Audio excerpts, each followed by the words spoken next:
Commissioner Perez, Present. Commissioner Jimenez, Present.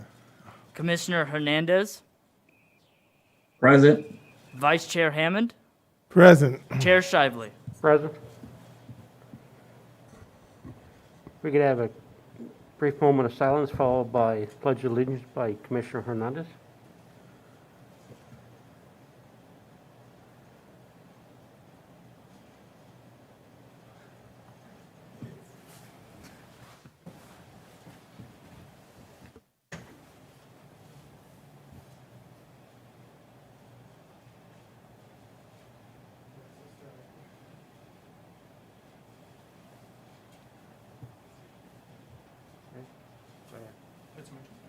Go ahead. Oh, okay. Ready? Begin?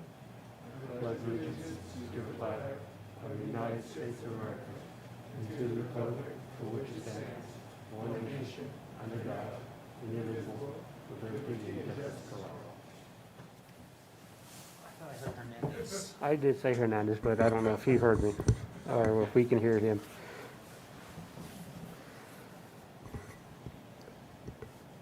We have no presentations at this time. If we can move to item 6, consent calendar. Any members of commissioners have any items that they reviewed from April 1st meetings, the meeting minutes? We have none.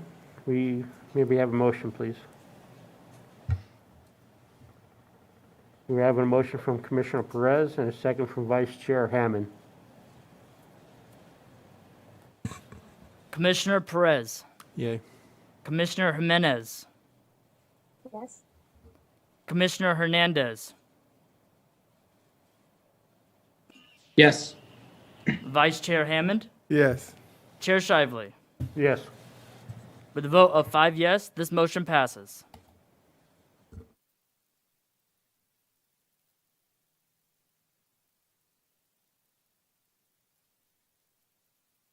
And then, just as a reminder, Commissioner Hernandez and Jimenez, if to make a motion, you'll have to do it verbally. We can move on to item 7, public hearing. We have 7A. It's a tentative parcel map 37742 TPM 19-05309. It's a proposal to reconfigure and subdivide 14 existing parcels totaling 38.38 acres into 23 lots within the Paris de Plaza Shopping Center located at the northeast corner of Nuevo Road in front of the road. The applicant is Matthew Bush, Nuevo Paris LLC. Do we have any ex parte communications? Just a drive-by as usual. Just a drive-by. Right. If we have, Same for me. I usually drive by there frequently. I was just in that area yesterday. thank you. Your presentation, please, Nathan. Mr. Chairman, the first item we have before you tonight is the Paris de Plaza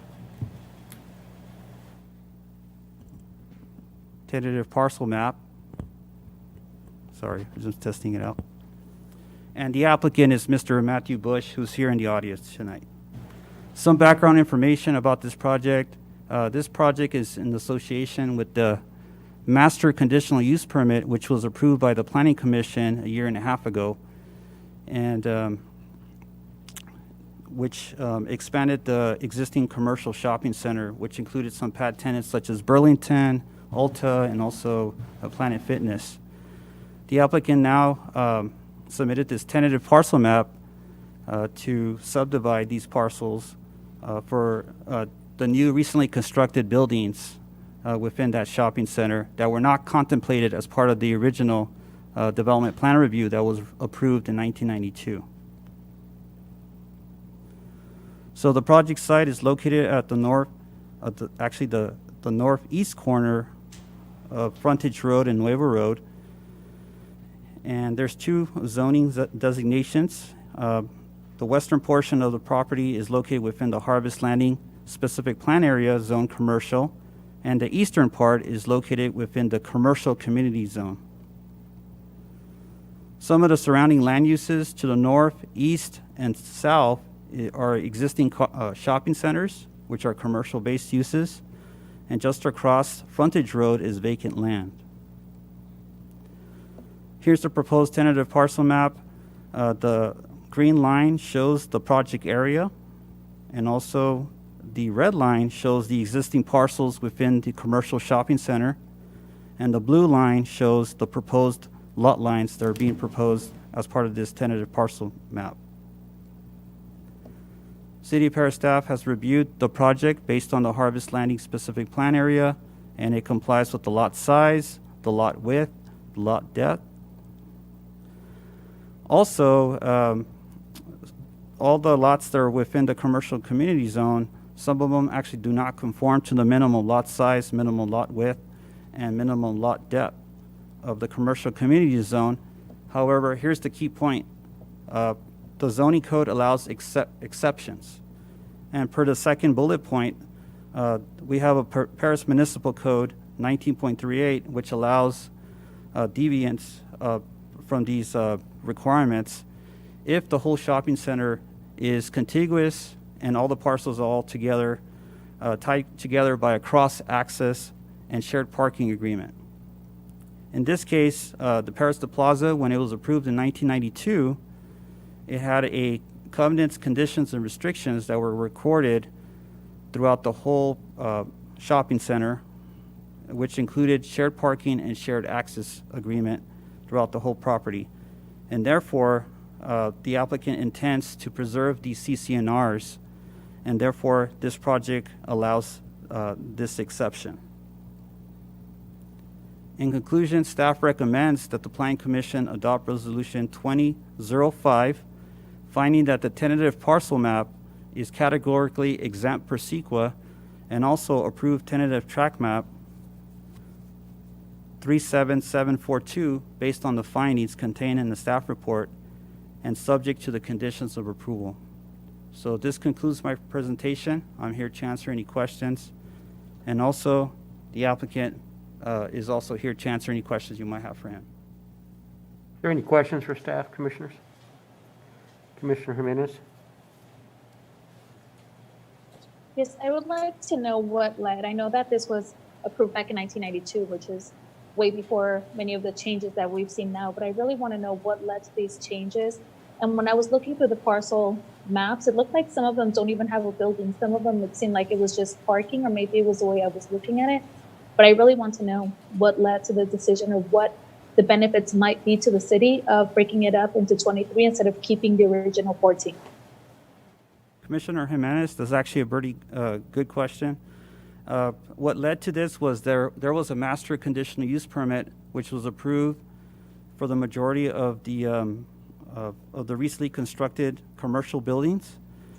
And if you notice, most of the new parcels have a future commercial building that will be built on each parcel. So it all has to do with pretty much reflecting what's going to be constructed based on what was approved by this master conditional use permit that was approved a year and a half ago. So it's one main market, or a main building, I guess I want to say, and then a few, so kind of attracting the same kind of market is what the goal is? That's correct. Okay. Thank you.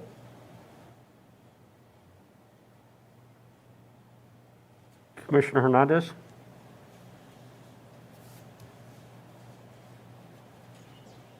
No questions for me at this time.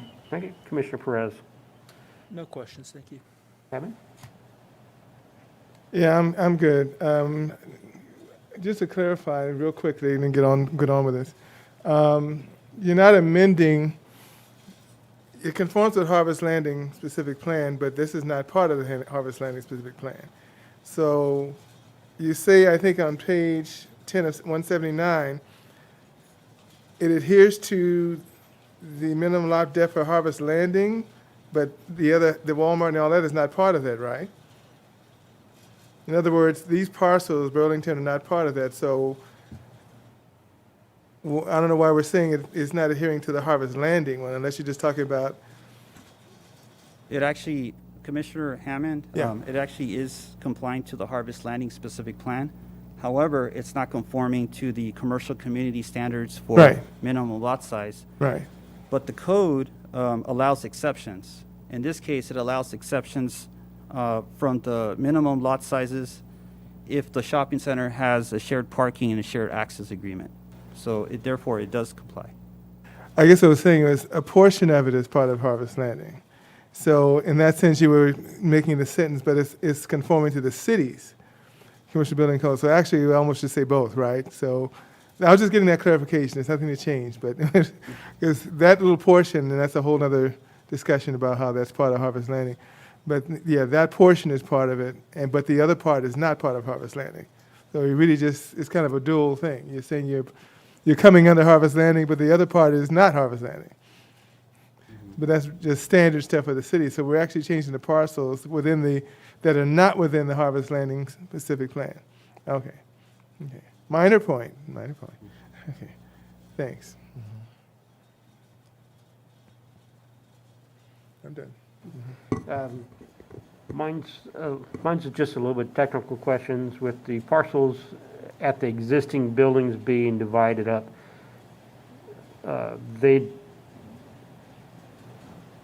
The parcels between where the existing building is doesn't have to comply with any setbacks and all that stuff because it's already existing.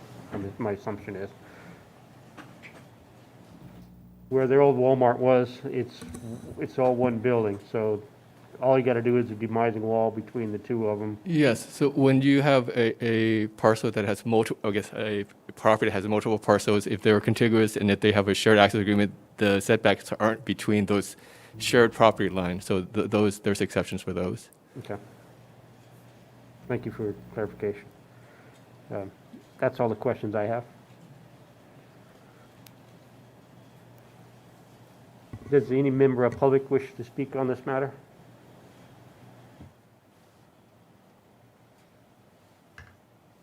I can't see if there's anybody coming up or not. But if none. Mr. Chair, Yes, sir. if I may, I know that you just opened the public hearing, but perhaps it's now time for the applicant to come up to make a presentation or answer any questions potentially Okay. before we get into the public comment or public hearing section. Does the applicant wish to make a comment or?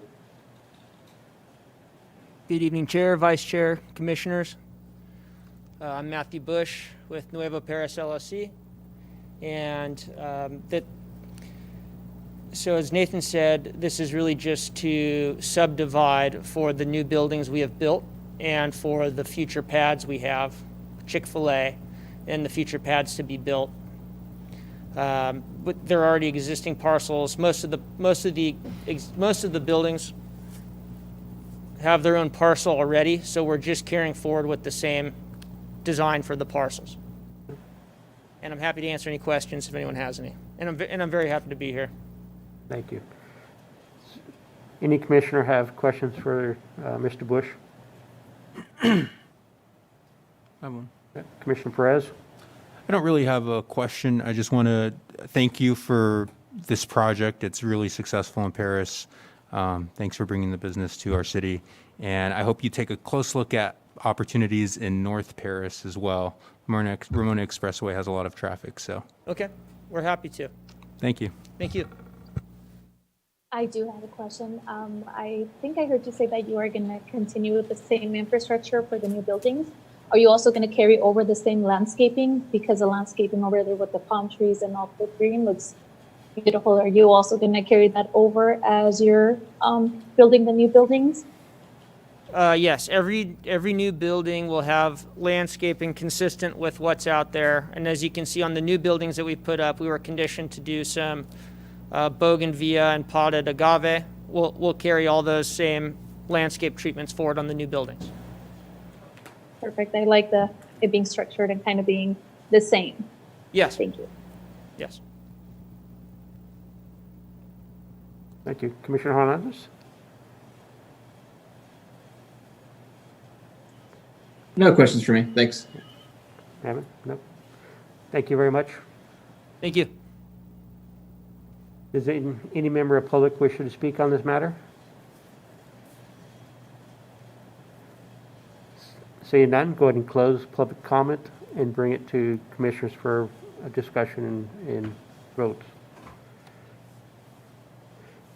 Commissioner Hernandez? I don't have any concerns. Okay, thank you. Commissioner Jimenez? The answer to my concerns, I think my main concern was just kind of maintaining that fidelity to the structure and the landscaping, and they already addressed that. They would continue that. I don't see an issue with the access points or the way things are now. So all my issues were addressed. Thank you. Thank you. Commissioner Perez? I have no concerns. Thank you. Hammond? No, it's pretty straightforward. I only would suggest the city put a name on the street, Baird Street, so we know what that street is. Not just a street. Okay. Thank you. I don't have any comment. I think this, building off of what has been there since last time he was here, it's just a building up of what needs to occur. So, if we can have a motion from one of the commissioners, please. We got a motion from motion. Vice Chair Hammond, Commissioner, second by Commissioner Perez. Commissioner Perez, Yay. Commissioner Jimenez, Yes. Commissioner Hernandez, Yes. Vice Chair Hammond, Yes. Chair Shively. Yes. With a vote of 5 yes, this motion passes.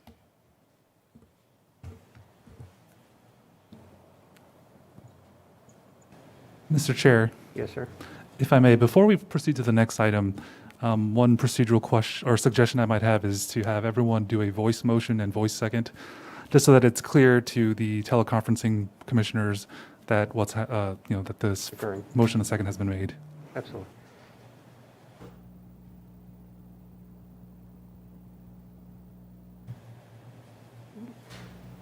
Moving on to item 7B, Vehicles Miles Traveled Policies, a proposal to adopt a transportation impact analysis guideline for analyzing vehicle miles traveled, VMT, as a metric for determining a project impact on transportation in compliance with the California Environmental Quality Act. The applicant is City of Paris. Good evening, Chairman, members of the Planning Commission. This will be presented by our traffic consultant, RK Engineering, particularly Brian Estrada. RK has been representing for the city for over 30 years. Brian Estrada has been with RK, I'm not sure how long, but they have been our traffic consultant for a significant amount of time, and they've been contracted to do this to prepare the analysis, and I want you to welcome Brian Estrada. Thank you, Kenneth. Commissioners, good evening. My name is Brian Estrada with RK Engineering Group.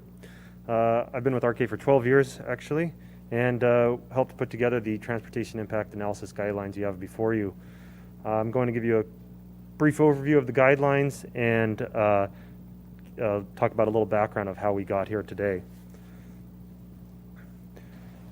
So Senate Bill SB 743 was signed into California law back in 2013 with the intent to reduce greenhouse gas emissions, encourage infill development, promote multimodal transportation, and reduce traffic-related air pollution through the reduction of vehicle miles traveled. The Senate bill authorized a change to the California Environmental Quality Act, CEQA, which represented a significant shift in the way transportation impacts are now going to be analyzed. And effective July 1st, 2020, the previous metric of level of service, which is typically measured in terms of automobile delay and congestion, will no longer constitute a significant impact under CEQA. And so it is important that the guidelines be adopted prior to that deadline to ensure that projects do not go through unnecessary EIRs based on state requirements. So what is vehicle miles traveled? Very simply, it's the amount and distance people drive. For example, for a land use project, VMT is the trip generation times the length of each trip. VMT has already been calculated in CEQA in terms of air quality and greenhouse gas, and it's now going to be applied as well to transportation. One of the challenges with VMT is that unlike counting cars on the road, VMT is more difficult to quantify and relies on complex computer modeling to do most of the accurate estimates of VMT. One thing to note when we talk about VMT under the new CEQA requirements in SB 743, we're primarily focusing on automobile trips, not interstate commerce and trucking. So what are some of the options that the City of Paris has in terms of applying VMT? You have the discretion to determine the analysis methodology, the thresholds of significance, and the feasible mitigation measures that would apply to projects coming through CEQA as the lead agency. So the TIA guidelines have been put together to ensure that projects that go through the process as Paris as being the lead agency comply with the latest CEQA requirements. And they also incorporate guidance from the California Office of Planning and Research, OPR, and the Western Riverside Council of Governments, both of which have put out guidance documents on the matter. These guidelines have also been tailored to serve the local general plan and transportation land use characteristics of the City of Paris. It is important to note that level of service will still be maintained as part of the general plan and discretionary review process outside of the scope of CEQA. So you will effectively have two different types of analyses that development projects may be subject to: a level of service analysis and the VMT analysis under CEQA. And this flowchart provides just a little diagram of how you will navigate that, with VMT analysis to the right and the level of service analysis to the left, ultimately ending up with your conditions of approval, maybe different types of mitigation, and so forth. So the TIA guidelines for CEQA are primarily broken down into 4 categories. To start, projects will be screened to determine whether or not they may be presumed to have a less than significant impact without requiring a significant amount of technical analysis. There's 5 screening criteria that a project can meet, and those include: is the project affordable housing? Is the project located near transit? Is the project a local serving land use, such as restaurants, retails, community serving type uses like that? And is the project considered a small project less than 500 ADT? If a project doesn't meet the screening criteria, then it may be required to perform some additional VMT modeling that will use the Riverside County Transportation Analysis Model, and we'll look at such things as VMT per capita or per person, VMT per employee for commercial uses, or VMT per service population, which may include both residents and employees. These recommendations are consistent with the WRCOG approach as well. The thresholds of significance are the levels at which a project, if it generates more VMT, then it may cause a significant impact and require mitigation. Again, the city had discretion in determining the thresholds of significance, provided that they meet the 3 broad goals established by CEQA, which include reduction of greenhouse gas emissions, development of multimodal transportation, and a diversity of land uses. The City of Paris has elected to use the base year citywide average VMT as its threshold. And finally, if in fact an impact does occur, what are the types of mitigation that can be applied? Paris, in its more suburban context, would be looking at types of key strategies such as diversifying land uses, improving pedestrian and bicycle networks, encouraging telecommunicating, which I think we're all doing a good job at right now, rideshare, and expanded transit services, and different types of transportation demand management strategies. So the resolution you have before you is to recommend adoption of the TIA guidelines. I'm here to answer any further questions you guys may have. I'll conclude my brief presentation. Thank you. Commissioner Perez, do you have any? Yeah, I just have one. Out of curiosity, how many firms in Riverside County do you think are going to be able to apply the VMT metric to projects? How many people can perform an analysis? Yeah. Well, I think that most of the traffic engineering firms are going to be taking this on. However, when it actually gets into the modeling aspect, a lot of that could be done through WRCOG themselves. They've talked about providing that service. So you may be in a situation where you order the modeling data from WRCOG. Other firms do have the capability to run the model as well. But most people most of the traffic engineers are up to speed on generally kind of what's going on with this. Yeah. Gotcha. Thank you. Yeah. Commissioner Jimenez, you have questions? Yes, I do have one. On page 5, I actually read through the whole document. It says that pass-by trips include the portion of the project traffic that is already on the adjacent roadway and passes by, blah, blah, blah. Would you explain a little bit more what that means? And I'm thinking about the impact that something like this might have on Ramona Expressway, because we're not counting cars going by anymore. Now it's going to be something a little bit different. What kind of impact do you think this would have on us possibly developing or getting something like a grocery store, something that is really needed up north?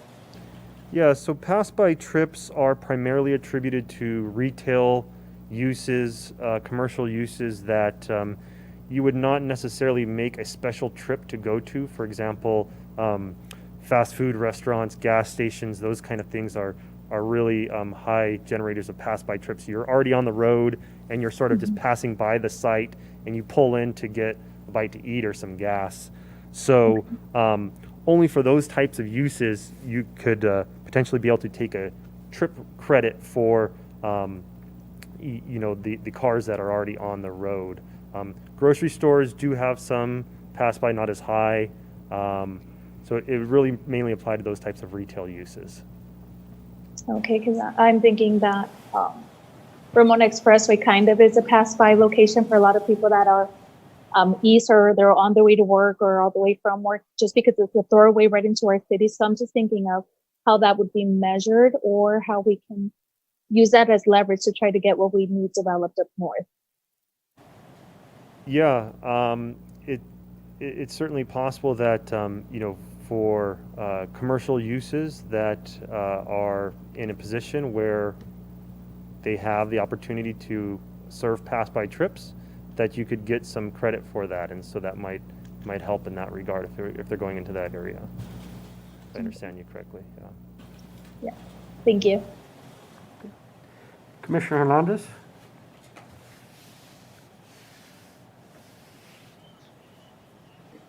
Yeah, I'm curious. How does this impact the city's, general plan? Yes. And I don't recall seeing, when does the city, plan to implement this going further? So the city will still maintain their level of service standards in the general plan. There'll still be requirements to ensure that there's adequate operations on city streets and intersections. I imagine, and Kenneth may correct me if I'm wrong, that on probably the next update of the general plan, there will be some further discussion about VMT to ensure that compliance. But as of now, I don't think anything's officially been included in that. But like I said, there'll still be sort of a dual approach with the level of service, and the VMT mainly being required for the CEQA side of things. Yeah, I would just acknowledge and confirm what Brian is saying. This doesn't remove traffic study. We're still requiring applicants to do traffic study and still do mitigations.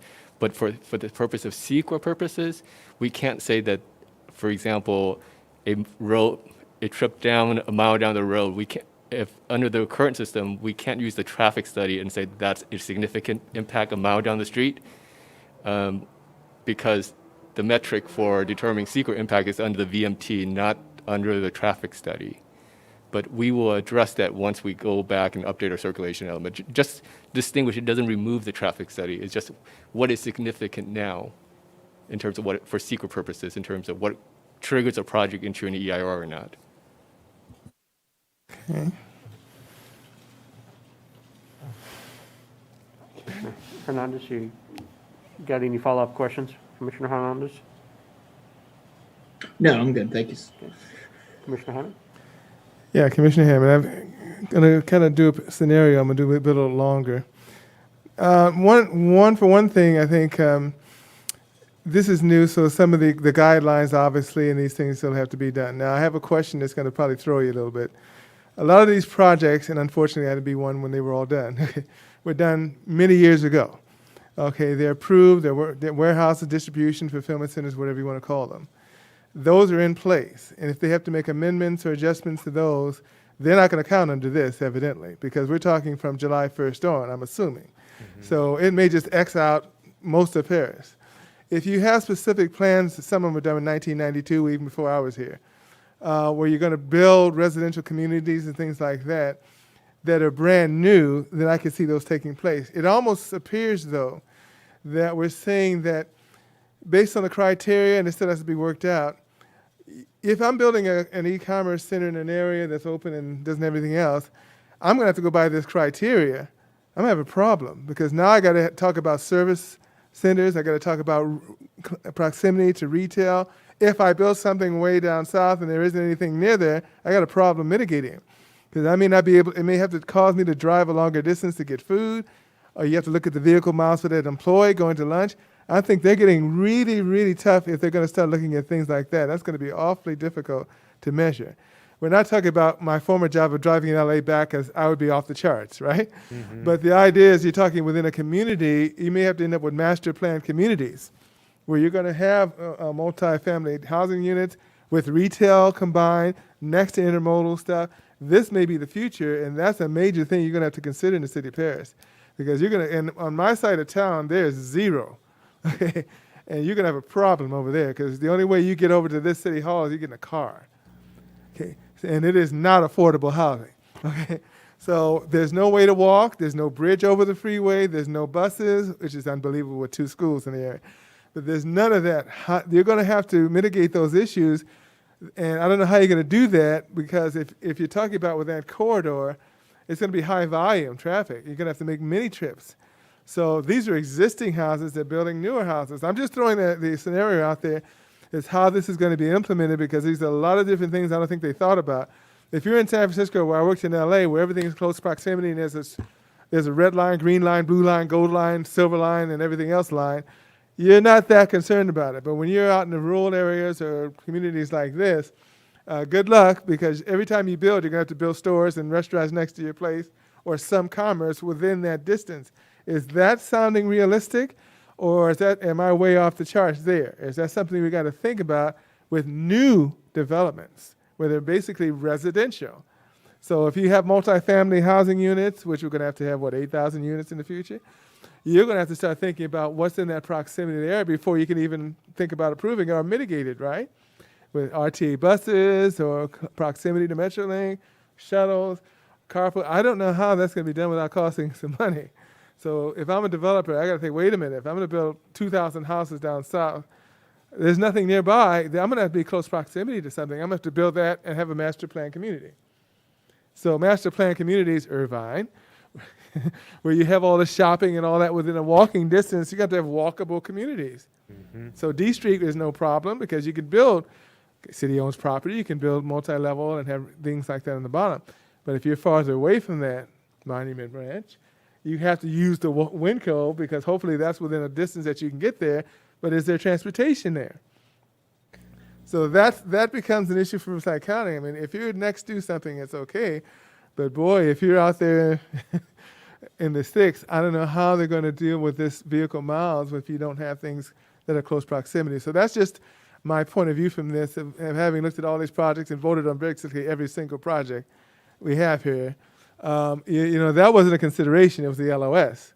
You know, when you get an intersection, is it F? If it is it E? Is it D? Is it C? If that's still there, but then you have to add this, I don't know how it's going to be measured. That's going to be the issue, measuring these things. And can you really measure how many trips a person makes from a household? So, you know, is it really down to that science, or are we just kind of taking a general picture? If you build 2,000 homes, you ordinarily take 2 trips, but then you're talking miles, right? Mm-hmm. Mm-hmm. So I hope I'm making the point. It's a long way of saying it, but things to think about. Not saying against it, I'm just saying it's going to take some guidelines. And I'm not sure just saying we want 100% affordable housing, whatever that means in California. You know, is that $500 a month? Or the average where you have 18 or 4,000 in Los Angeles. So what is affordable housing? Even that has to be defined. So I think these are some issues that are going to really have to be addressed for this to make sense. And that's just my point of view. Okay. Yeah, I think you make some excellent points there, and we have looked at quite a bit of what you were saying. One thing, kind of a little more background on the SB 743, was originally intended for urban infill transit-oriented developments, and there was one small clause in the bill that allowed CEQA to expand it to all areas of the state, and it's really put the burden on more of the suburban and rural settings that don't have the access to transit and those kind of things. And so we've looked at, you know, what can be done in that area, and we did do a few sample projects as part of this. We ran a few different sites through the new guidelines, and you know, what we were able to identify, and with the thresholds that we've set, that most projects will be able to find some reasonable mitigation. Not all of them, but that was one of the things that we certainly looked at, was trying to how can we make this system fit into you know, especially in more of the outer areas of Paris that don't have access to those types of facilities. Absolutely, it's going to be one of the challenges. I guess it would come down to, if, like the other things, would they have to pay a fee into something if they could not mitigate it, find it for some reason? Would you have to do an overriding thing of significance, or like CEQA, or you'd have to say, well, we can't meet that particular threshold, what do? We can't just say we can't build a project. Is there a way to mitigate it? If you can't mitigate it, I guess that would be the other guideline. What do you do if you can't be mitigated reasonably, or do you just pay into like the road and bridge thing or something of that nature that becomes a regional thing where you individually can't do it? So I'm just throwing out some scenarios. You may have thought of it already, but you know, it's just the way my mind thinks. I'm very analytical.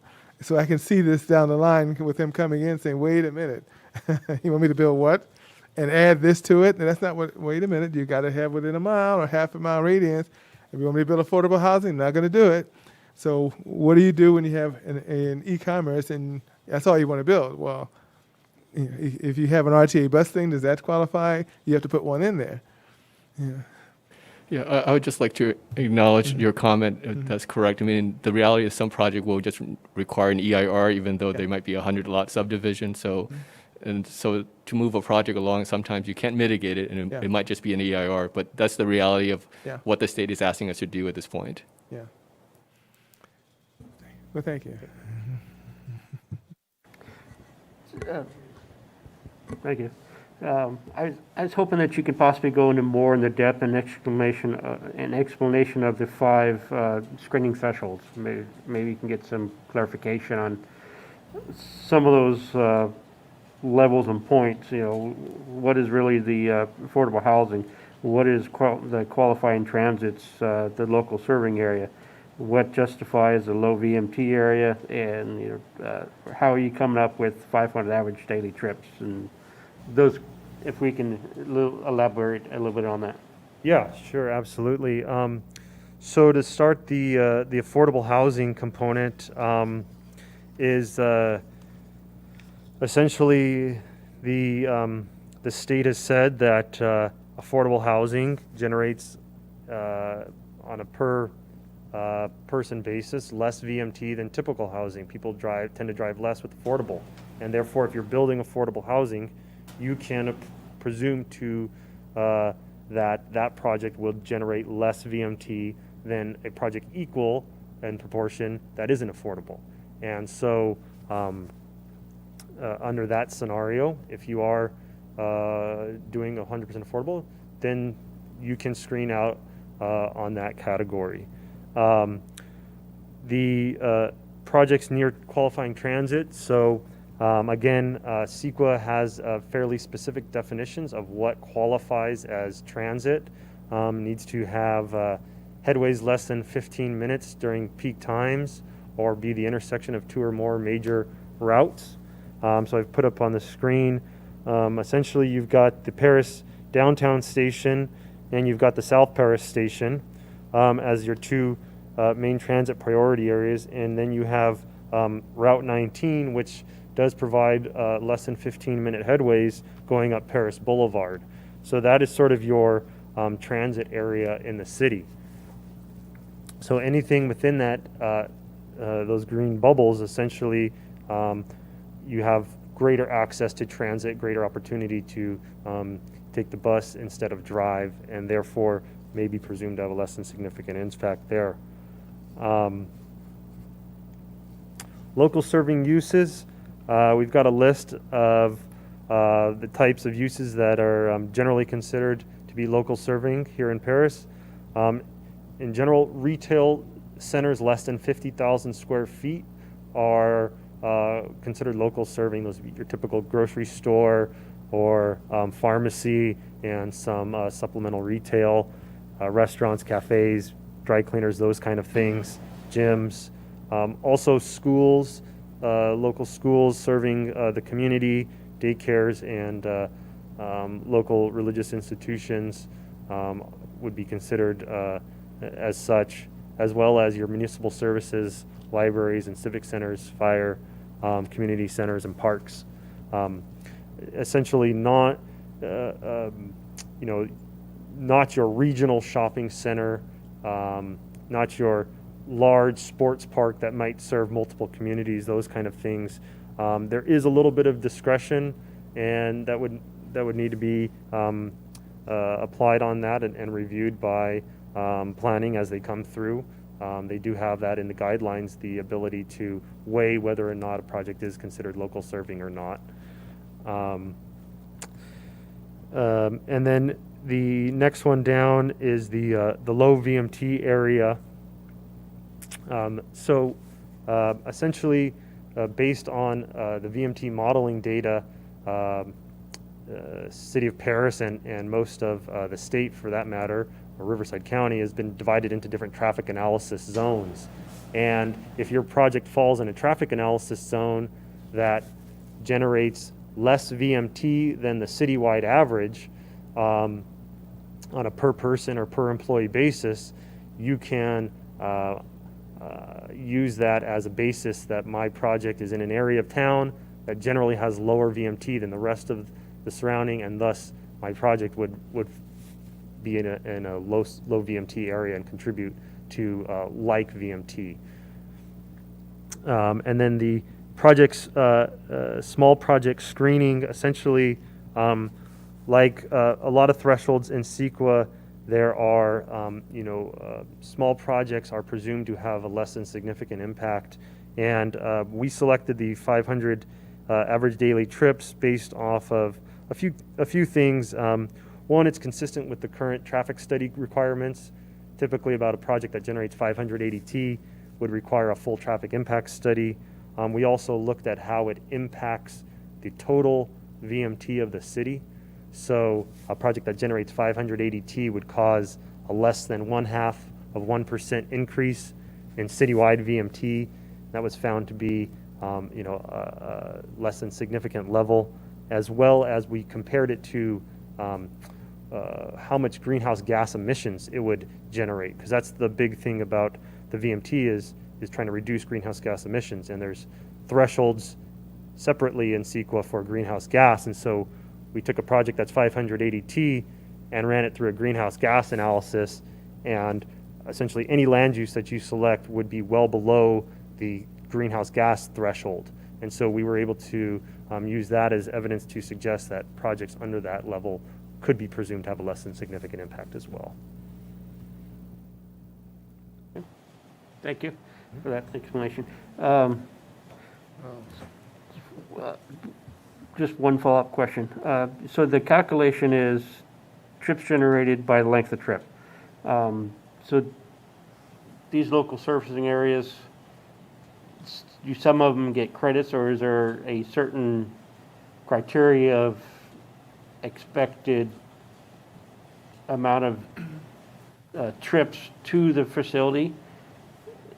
Is there a certain number generated for library versus the hair salons? Is that part of the formula? And there's a number somewhere written in some pamphlet, right? Yes, so we primarily rely on the Institute of Transportation Engineers ITE trip generation manual. That's sort of the industry standard for trip generation rates, and they've got almost any different type of land use you can think of, libraries and schools and shopping centers and all that. And so that's what we would initially look at to determine how much trips a project's generating. Thank you. Yep. Is there any follow-up questions from any of the commissioners? Yeah, I like the direction. I'm understanding more the direction, the localized servicing. I'm understanding because that's a shorter mileage trip, so that makes sense. Use that model. If you're excluding trucks, and you're like this, if you're excluding trucks, you kind of defeats the purpose. If trucks are out of it, then it's like fine for cars to drive, but if you pedestrian. Okay, so I'm driving back and forth in a car, and I'm going to have trucks going all over, but that's a whole nother argument. That's not your argument. It's just it's a kind of a strange. It's an erosion of standards. Yeah, but I think what I'm just trying to get a grasp of it. Not saying we disagree with it. I'm just as we get a grasp of it and understand, we're talking localized stuff, and I guess we have to understand the ultimate goal, long run. If you're going to have short trips back and forth from my house, 2 to 3 minutes to my house here, ain't going to do much. Okay, but I think the idea is if you're talking about putting things in centers so that you're cutting down the amount of time people spend in traffic, didn't do any good for me driving to LA. But if you're going to work in the area, it becomes a regionalized issue. You're going to have work things, maybe work in home. Then you start saying you're going to have more infrastructure in areas to avoid having to drive long distances.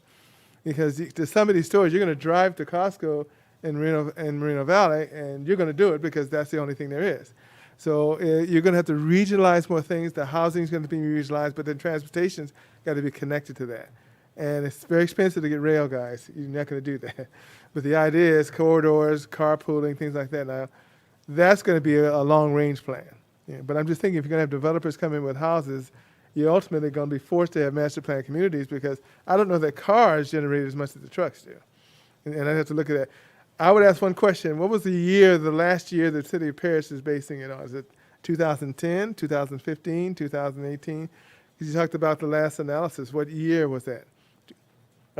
So the base year right now in the transportation model, I believe, is 2016.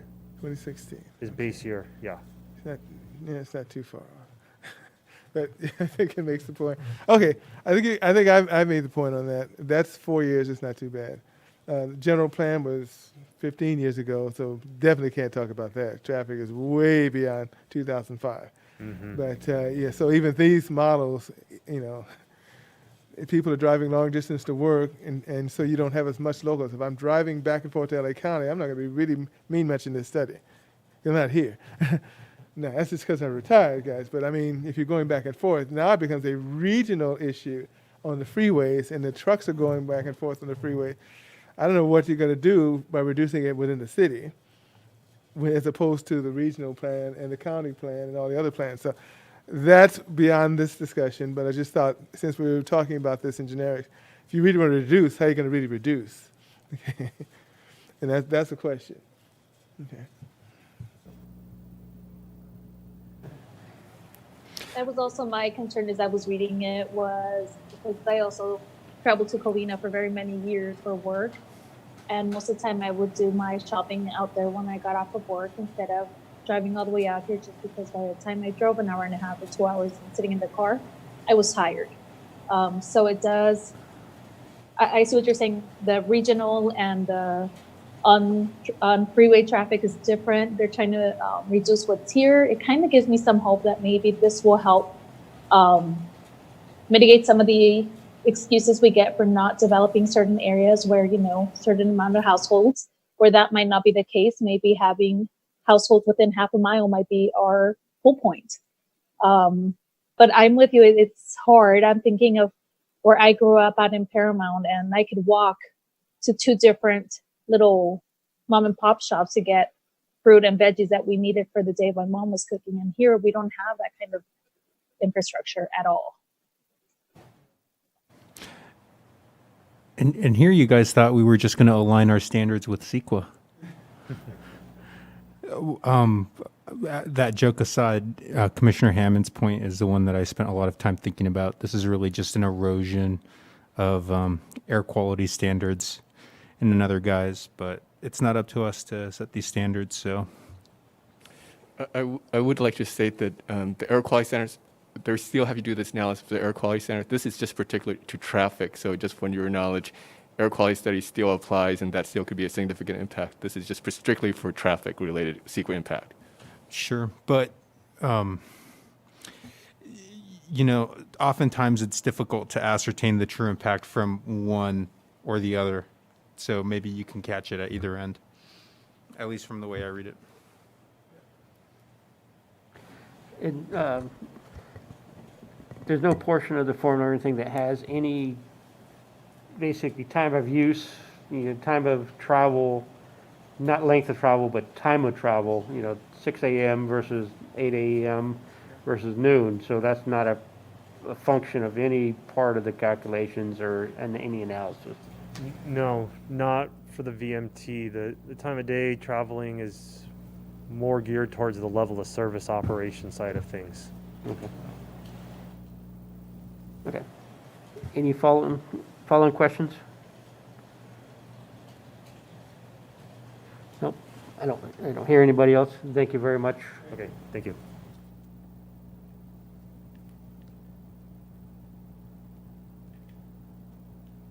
Does any member of the public wishing to speak on this matter? Again, I can't see if there's anybody in the other room to come up or.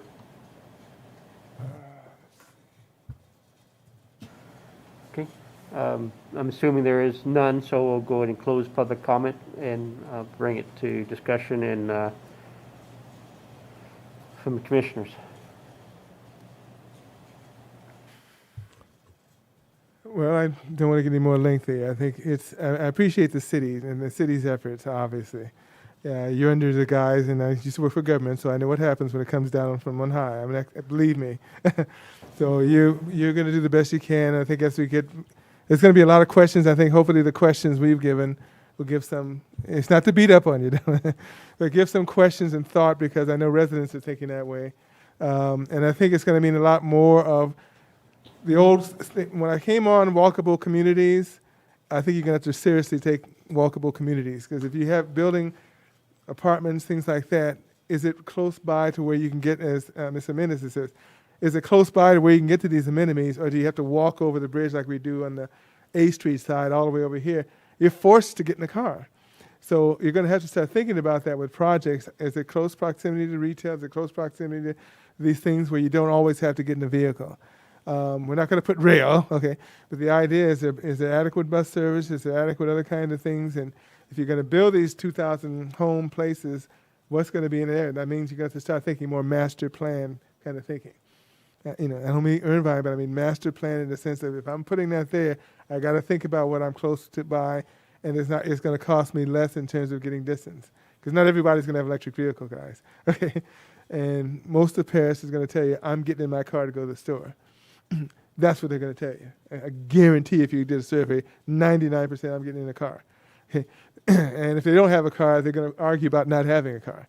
So you're going to have to deal with that when you talk about vehicle miles traveled in future developments. And I know the pressure's on to build multifamily. The only benefit of that is they're going to have to be close by to walkable things. Like the D Street model is one thing. You have to put more things on that street, but only corridor they see on this sheet is along the rail corridor and the bus station. What happens when you're off to the west, Indian Hills, or you're off to Monument Ranch, or like they have nothing off Ramona, right? So you got to get in your car on Ramona Express in that area and drive to a store. So that means more of an emphasis on those type of things in communities that are close by. This is maybe the impetus to get that store off Ramona, right? Yeah, many of the residential communities seem to be excluded, and we're going to have to require, just because our corridor is Paris Boulevard Yeah. and the two rail connections. So it's and getting to the thresholds. They're not easy to achieve, these thresholds with the layout that we currently have. So either that, or you got a very small project, small development that may bypass the 500 average daily trips, but it's still going to be pretty hard to bypass the thresholds. So. Commissioner, do you have any other comments? We still I make do see recommendations? the positive that hopefully this will mean that, we might reduce some gas emissions. Same thing, I know when something's brought down to you, you do what you can with what you're given. I think it's going to shift things, but I also think it's going to have to be a cultural shift, like Commissioner Hammond was saying, in our community, because we have been so used to a habit of having to get in our car to get anywhere that it's going to be a hard shift for us. And there also needs to be an increase, I think, of police force, I guess I want to say, because if people are going to be on the street, I mean, I see people driving like crazy down small streets. So, I mean, people feeling safe being out in the streets, walking or riding their bikes to the local store. So there has to be more within that infrastructure in order to make sure it happens. Absolutely. If no more further discussion, if we can have a motion for recommendation to the City Council, approval for recommendation to the City Council. We're recommending that the city council adopt the Adopt. transportation analysis guidelines That is correct. that we don't have yet. It's in there as part of the staff report package, the guidelines. But I mean, the RCOG and the other, they're still coming up with guidelines, or we have our own? We have our own guidelines, but the modeling study that Right. analyzes what the VMT analysis, WRCOG Okay. is still developing that as Okay. we speak. Okay, just want to be clear. Okay. No problem. I assume motion.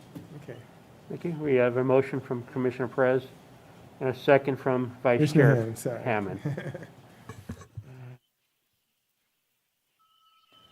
Commissioner Perez, Yay. Commissioner Jimenez, Yes? Commissioner Hernandez, Yes. Vice Chair Hammond, Yes. Chair Shively. Yes. With the vote of 5 yes, this motion passes.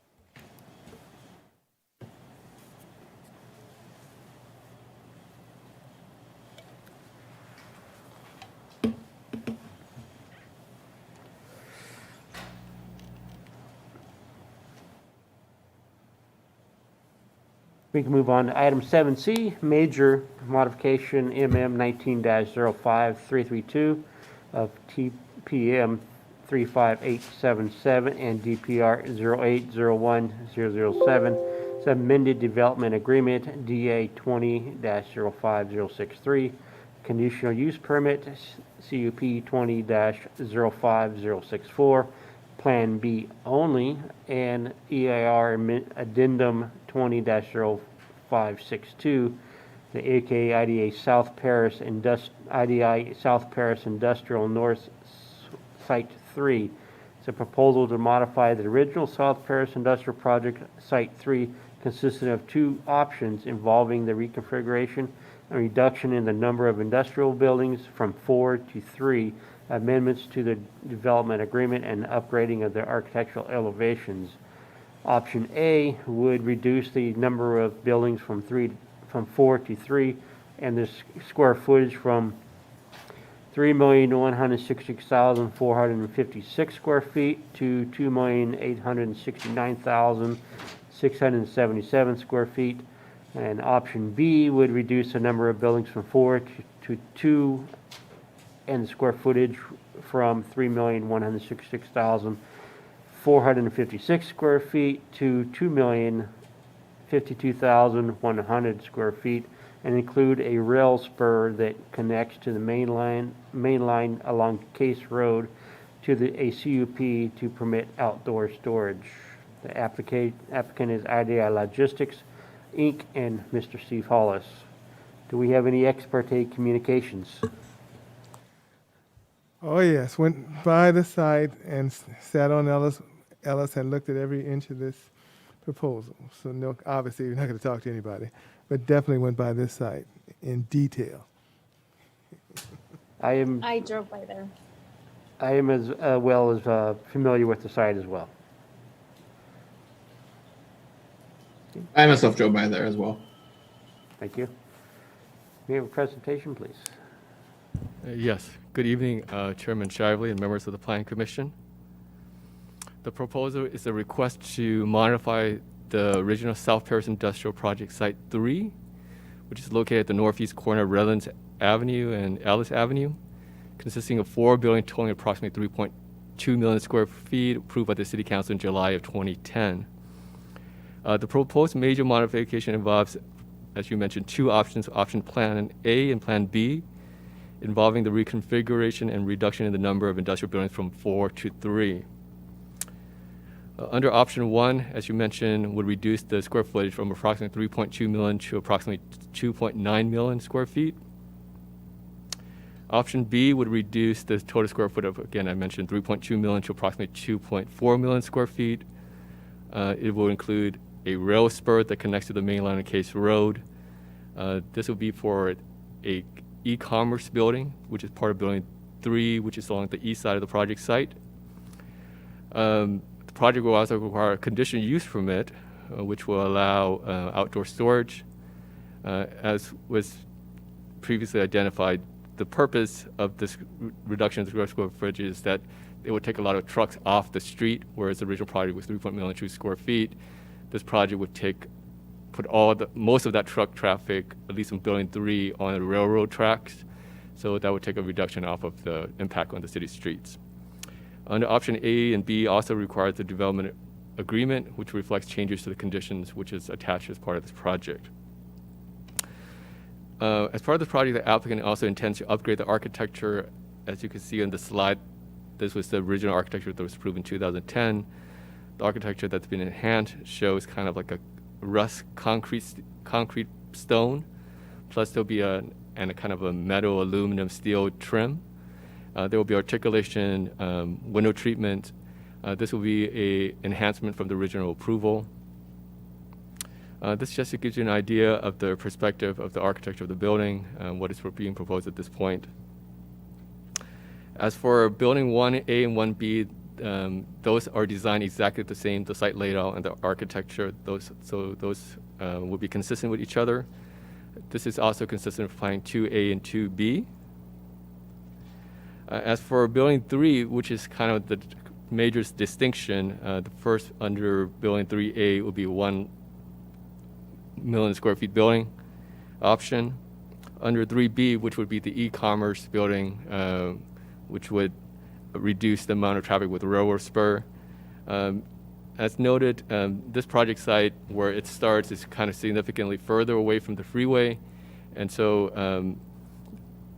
it would not be easily visible from the freeway. But with that said, there will still be a wall around the site along the freeway. So this just kind of highlights to you what the changes would be in terms of once the wall is installed. Let me do that again real quickly here. And then the other side. So it just gives you an idea of what is really visible once it's installed. This project will also involve limiting truck access towards the south. There's kind of 4 components that the applicant did in working with the city.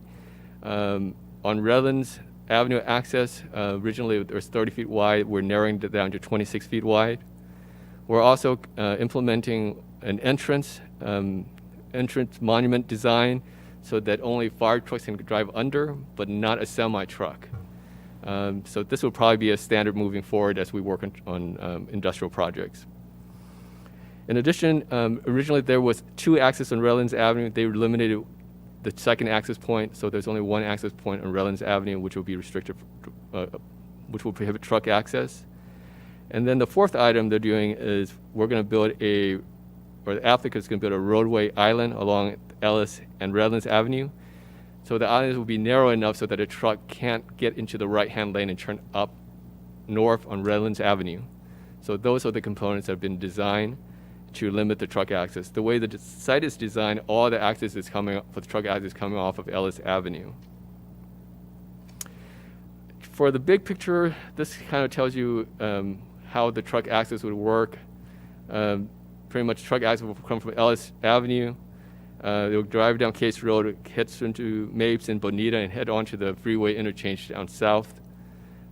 This was originally conditioned this way. We just added some more stipulation in terms of encouraging and forcing trucks on the south side. As part of this project, they were modifying some planning engineering conditions. I just want to highlight some of those to you. The first is the modification to the Ellis and Evans interchange. Under the original condition, they were required to go through what they call a PSR through Caltrans to kind of do the analysis for the interchange. That interchange is, under my assumption, probably 20, 30 years away. It might not even possibly happen. Instead of asking the developer just to go through that process, which is about a 2 to 3 year process, the applicant has offered the city $1.5 million to kind of bypass that process and allow the city to utilize for that for transportation purposes. The second major point is there's a requirement for them to improve the interchange at Highway 74 and Mapes Road. There was a condition that talks about some ultimate improvement. That ultimate improvement is not defined. There's a process to that. They will do the improvements for that interchange to provide the necessary turning radius and getting onto the freeway. But to kind of limit or to kind of define that ultimate improvement, they're going to offer the city $1.5 million. So there's some contribution to the city that should benefit us. As for the planning condition, because under the Plan B option, which would have the railway spur, it would have to go through the MS6CP criteria cell. So there's a condition that they would work with the RCA, which the applicant has been in communication with the RCA. As for the railroad trips, in discussion, they have been in communication with the Metrolink and the railway lines. The intent is to have no more than 600 trips per year and no more than 3 trips per day. And so the goal of that is just to get trucks off of our streets. The third planning condition is to, they're going to contribute to building the Veterans Memorial, which is at 1st and D Street. So they are in the works with the City of Paris to fund that, and they would finish and fund that project prior to getting any permits for this project. The applicant does intend to do option B, and that's what they're trying to push for. They just want the option A just in the event that deal doesn't work, but there is an agreement in place to put a e-commerce building with rail access. Staff did review the site for consistency with site area, lot coverage, building height. It complies with the code along with parking. As for the environmental impact report, as I mentioned, it was certified in 2010. The major modification will reduce the square footage. Because of the reduction in square footage, less truck traffic, we determined that an addendum EIR could be prepared since it's not more significant impact. Staff did send letters to the agencies, RTA, the railroad tracks. The only comment letter we did receive back was from the RTA and from flood control, but they were pretty standard condition for ADA access and just flood control just in terms of the process they need to go through to get approval. And so we made those as part of the conditions of approval. In conclusion, staff is recommending that the Planning Commission adopt Resolution 2007 recommending to the City Council approval of the major modification and the CUP and then the DA to reduce the building square footage under option A and B, and also to state that the EIR that was originally adopted can be adopted under addendum EIR. That concludes my presentation. I'm here to answer any questions. The applicant is here too if you need to ask any question of the applicant. And again, that concludes my presentation. Thank you. Just to clarify, we have an option to recommend approval for option A, option B, or A and B, correct? That is correct. Staff is suggesting to approve option A and B, but do you have the discretion to choose 1, 2, or none of the above? Okay, thank you. Commissioner Jimenez, do you have any questions for staff?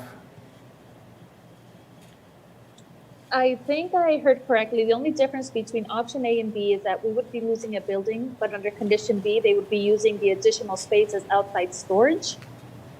So A and B, the biggest distinction is the building 3. One would be a little over 1 million square feet, and one would be a smaller building, smaller building, which would have the railway spur and would allow outdoor storage with that option B, because they need to have outdoor storage to kind of load the material onto the railroad track, and then it would be taken off onto the Santa Fe Railroad with the Burlington Railroad tracks. But with option A, they would not need the outside storage. Correct. Okay. And also, there was another question that I had.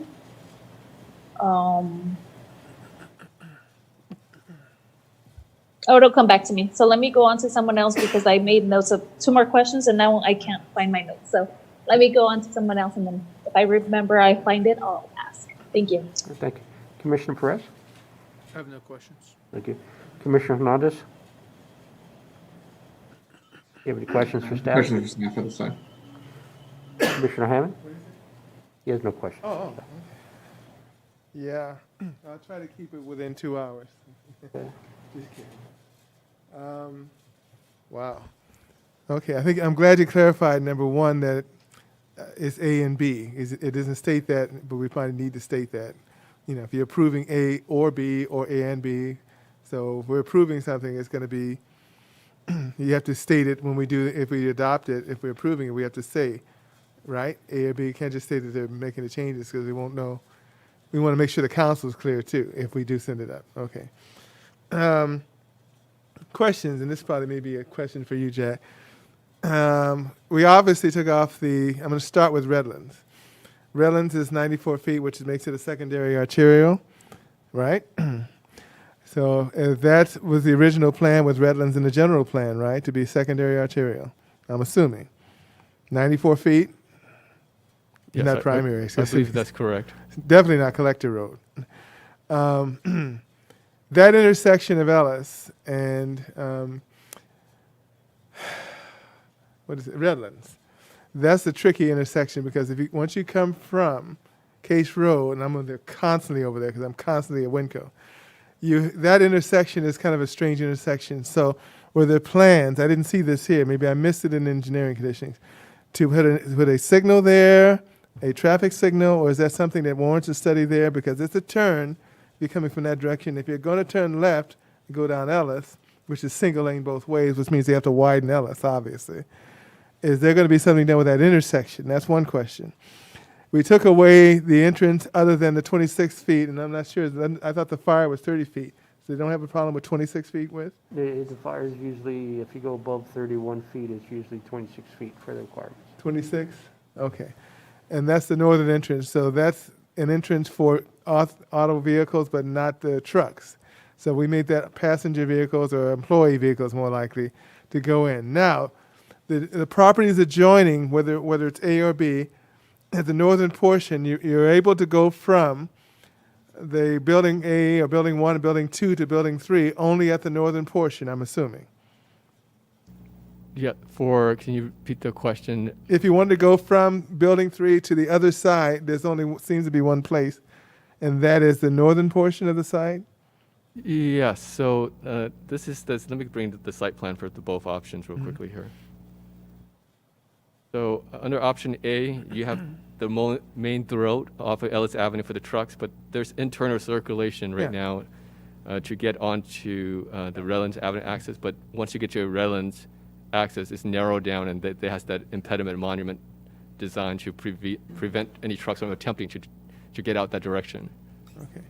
So evidently, now here's the thing. I'm just getting clarification.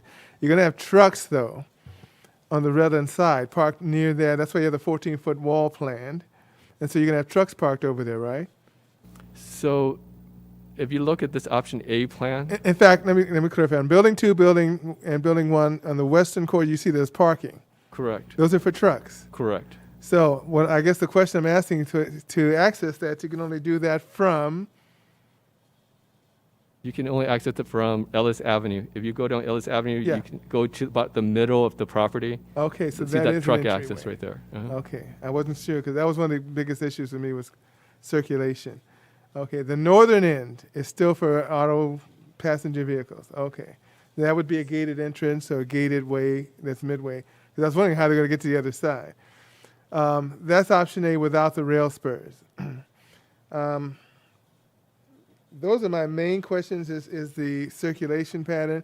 But I guess going back to engineers, was there a plan for Ellis and Redlands at that intersection, which is a monumental mess right now? Yes, hi, Stuart McKibben, city engineer. Yes, there is, and in the engineering letter, at the very end, there's 4 exhibits. And exhibits B and C delineate and show how the intersection will look. Okay. One after if the rail building goes first, that's exhibit C. And then if option A happens, then it will be exhibit B. B, yes. Thank you. Yeah, I guess my concern was because he was talking about at the corner, the monument, and they would not be able to make that turn. That would that affect that signalization at that intersection? Yes, yes, it will, and it will be a tricky intersection to construct, and that's why Webb and Associates, the project's engineers, have already looked at it and have a design in place, a couple different designs depending on whether option A or option B is selected. Okay, so would they be proposed to be widening all of Redlands all the way up to the 4th Street? Yes, that's the condition, is to Okay. widen Redlands all the way up to Okay. 4th Street, Okay. but no trucks. Okay, okay, okay. Okay. Okay. I think that was for now. I think COA condition number 11, and this is for staff, and maybe I hope I don't have the right one. I'm picking on you today, you know that.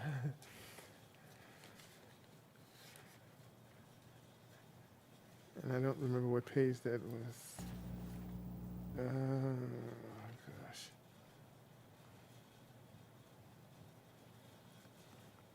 Yeah. I'm getting past the staff report. This is just more a, no? Okay. Yeah, this is a picky thing, but it might be a good idea not to have the name of a person there. Just have SCE representative, because we don't know these people exist tomorrow. This is on all of them in the future, and I think we took them off on most of them, but there's no guarantee that person's going to be there in the future. And all of them over the last years, we've done that. And this is the only one I've seen that actually, we used to have some guy's name, and I said, the guy is probably dead. Okay, so that name should just be that position. That's the minor thing. I like the idea. What I'm looking at in terms of questioning was, I guess, the radius at the corner. That was my main issue. If they're not going to go in a northerly direction, then they're going down Ellis. Obviously, Ellis is going to be a secondary arterial. Is that the plan? It's a 128 ultimate Wow, Ellis. right away, but they would not be constructing that at this point. They'd be constructing a 94-foot Okay, on Ellis. on Ellis, but Okay. it's in the general plan as a 128. How do we vote for that one? I guess the thought probably was it was going to go all the way to the freeway. Yeah, if the freeway interchange happened, that's Okay. another big thing. Yeah. We must have been out of our minds back then. But that was, the goal was to get to the freeway. Okay, now I remember now. Okay. I'm pretty much done. I think my main thing was that that intersection and that circulation pattern in there. Now, if that circulation doesn't change, if you're talking about rails, that wouldn't necessarily change that either. And if as you have the rails, you still have to have that circulation coming in. And that would be dead space, evidently. It would be landscaped, or it wouldn't be a detention basin. It would just be open area. If you do the building 3 and you have that area up to Ellis, you're going to have a lot of space in between. So that would be conditioned to do. Yeah, I think just basic landscaping. If you, yeah. Yeah, in front, but just behind, there will be a wall in front of it, so that Mhm. won't be visible, but we put a condition for just basic landscaping for maintenance. Okay, so you don't, and that's what I forgot. There's no detention basins or anything related to this. Where would the water drainage would be in number 4 and number 5, adjacent to the senior center? In other words, you had a 48-hour, which is the standard, like Yeah, 48 the detention basin, you can look on option B, it's that triangle on on the other side. at the east, yeah. Okay, okay. The 48-hour standard, 2-day standard or whatever, the water's not supposed to sit. Yeah, Okay, it's gonna be tough. okay, I'm good for now. I'm good for now. So there's more road improvements going to happen besides just Case and Ellis. I mean, there's other ones going to occur further down Case at the 215 74 interchange. So there's a lot more going to take place as well. But that design in the future, they're contributing 1.5 million to bypass that, correct? Yes, that's correct. They will do those improvements further down. Okay. Well, excuse me, just one second. Also in the engineering letter, there's an Exhibit D, and it shows the lane configurations down by the 215 and Case and Bonnie Road. And so it's Mapes Road will be 4 lanes Yeah. leading over to the interchange, and then they'll have some lane configurations to get onto the 215 there. Yes. And so that's shown. And the 1.5 million is basically the equivalent of a PSR like they have to do for, or did have to do for Ellis to figure out what's the long-term plan for that interchange, and that's the 1.5 million alternative. Okay. Thank you. Commissioner Jimenez, did you come up with your second question? I did. Thank you for coming back to me. So my question was, under option B, are we gonna have a storage height condition where it can't go over, or it can't be visible from Yes, the street? yes. Because I know we have fences over there, but I mean, it's possible where they have a fence a certain height and then the storage goes way over. And Yeah, the point of having the fence there is to keep it private Yeah. and That not is a have a condition. negative Yeah, appearance. there's a condition Yeah, in there place is. for that. Yeah, Okay. Is it max 14 feet? yeah. Is it max 14? Is that what it was? I kept trying to look for it and I No. trying to They- zoom they're- on my iPad and look at these on my phone They're- again, and I can't find anything now. The perimeter wall is 14 feet high with a 14. foot berm. So I'm just wondering if it's a 14-foot max. Okay. So that would mean that they can't have storage past that point, right? Well, That's my correct. assumption. Where was that, kind of on the conditions? Trying to, yeah, find I'm it. trying to figure, I saw it, but I don't remember. oh, you did? Yeah, the I height, remember seeing the height, yeah. but not the condition where it couldn't, the storage materials cannot exceed that height. Let me look at it. If we can get back to you real quickly. If not, Oh, yeah, of course. We'll put it in there. Okay, I'm telling you, it's hard because I had seen it on my iPad and now on my phone, it's a little bit different. Okay. Any further questions for staff? Does the applicant wish to have a presentation?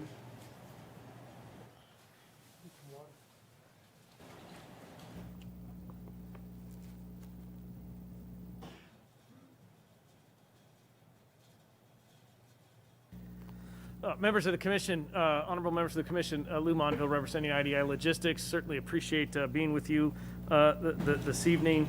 and certainly appreciate the patience and diligence of the commissioners who are joining via Zoom. I've been doing that a lot lately, and it is not an easy undertaking, so we'll welcome your questions.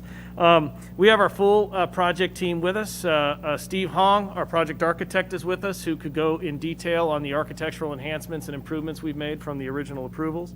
Scott Hildebrandt, our project engineer, is here. It sounds like there's some questions about the roadway configurations and how those roadway configurations and maybe the rail configurations work, and he is here and can address any of those questions for you.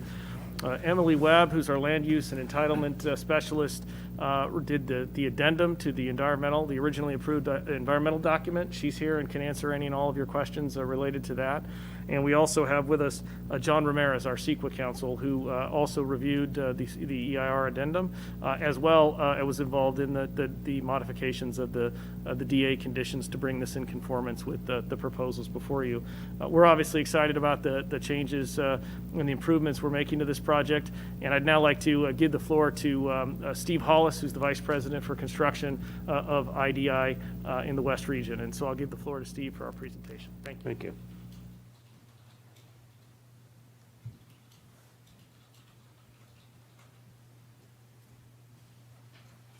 I hope you can hear me through my Home Depot mask here. But my name is Steve Hollis. I'm a vice president for IDI Logistics. This will be our 7th project in Paris. Hopefully we're going to have about 5 more, bringing our total investment in Paris to about 10 million square feet.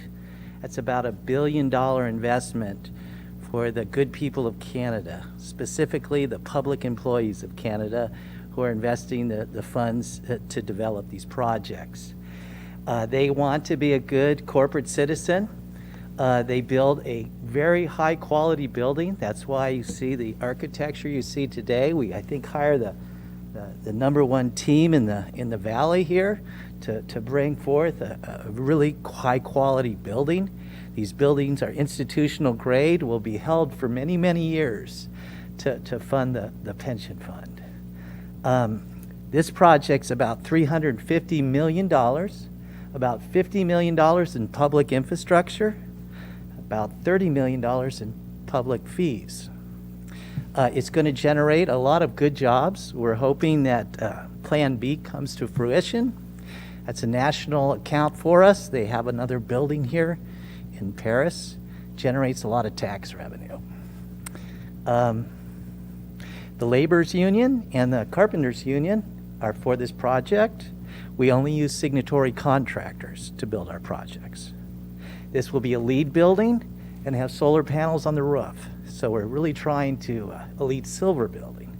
So we're trying to have a small footprint. But with that said, I'm here to answer any questions you might have. And, or better yet, these experts can answer your questions in great detail. Thank you. Commissioners, do you have any questions for the applicant? Commissioner Hernandez?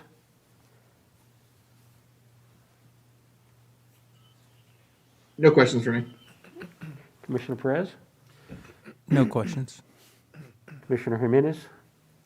You kind of led into one of my questions, which is what, I know that you're leaning more towards option B, and I'm assuming it's because you have somebody in mind to occupy the space, and you said they have another location in Paris. Can I ask who that might be? Well, we think are all under an NDL, but they're a very large retailer that has a lot of orange buildings. Okay. All right.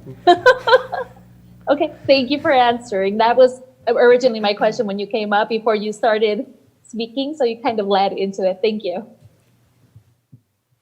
Commissioner Hammond? I need to clarify, and this may be a joint staff, we're talking about improvements. Obviously, the freeway in Caltrans is a nightmare. But are we talking about improvements to that intersection, because I drive there all the time, of Mapes and Ellis and Case? Right now, there's no signal. There's a railroad, quote, railroad crossing post, which Metrolink is farther to the west, so it doesn't really affect it. I should say to the east. but you come off that freeway. So are we saying that that's part of this package proposal is to do that intersection and that's what the money is going towards? We're not talking about the freeway fantasy, but we're talking about right there, that intersection. Obviously, if you're going to take Metrolink, which I have in the past, but not there, when you come off the freeway, there's a signal there and you go into the Metrolink station. But when you turn, you go over the tracks, that intersection is what we're talking about, the improvements. Is that what we're talking about? Correct. We're going to make improvements completely on Redlands, all the way down to Ellis to Case, and improve that intersection, that rail crossing. Rebuild Case all the way down to the freeway past the Metrolink. I believe that's Bonnie or Mates there. Improve that intersection and signal, and then we'll improve the on and off ramps, striping and signals at the freeway. So we think we have a really good plan, including rebuilding the bridge at the river, at the San Jacinto River. So that the infrastructure dollars do add up fast. Yeah. So you're still talking about the intersection of the freeway? As a Yeah, we futuristic- have improvements at the freeway on and off ramps, correct. Wow, expensive. Okay, just got clarification. And Scott can go into greater detail since he designed it. Okay. Okay. Now, we did change the building height to 55 feet. Correct. Has that already been run through ALAC or ALAC? Or Yes, ALUC did approve it, I think, earlier this week or late last week. Yeah. So we didn't have time to put in the report because it was after the hearing date, but they got approval already. Okay. I may remember you from a long time ago. I don't know if you remember me, because I've been on this a long time. And I remember you coming on originally, several years ago. It's hard to tell with these maps. I know. Okay, I'm done. This is kind of a question for city staff and engineering. With option A, with the amount of truck traffic we're looking at, the corner of Case Road and Ellis, that's kind of the distance between that intersection and Redlands, maybe 250 feet or so, my guess, something like that. I think it's closer to a quarter mile, Quarter mile? Okay. 1,300 feet or so. Okay. So, I mean, stacking space of vehicles and working with the railroad there is definitely going to be a chore to handle, especially with traffic signaling, getting the trucks safely onto Case Road and all that stuff. That's all, of course, taken into consideration of. Yes, and on the exhibits, they do show the left-hand turn pockets, so you can take a look at the design in the exhibits at the back of the engineering condition letter. Yep, I'm actually looking at that right now.